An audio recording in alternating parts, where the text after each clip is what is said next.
Sebab tak merasa bestnya belajar. Ada lagi? Okey, bosan, malas. Pada asalnya sebab kita tak faham. Bila kita tak faham, kita rasa bosan. Bila kita tak faham, kita malas. Bila kita tak faham, kita rasa tak best, tak minat, tak ada tujuan. Kenapa aku buat benda ni? Aku tak faham. Nampak tak luahan hati tu? Okey. So, pada asalnya kita tak faham. Jadi, apa yang Aileron cakap tadi, betul. Sebab kita tak faham, kita tak ada teknik yang betul. Dan teknik yang betul untuk bantu kita faham.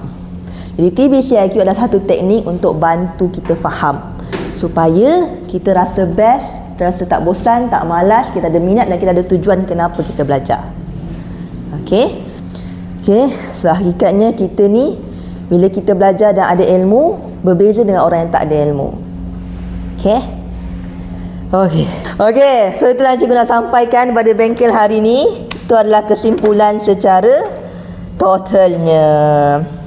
Alright, dan terus saya bakal manfaat kepada kawan-kawan. Mungkin ada kawan-kawan anda yang rasa mereka perlukan juga teknik ni. Sampaikan pada mereka.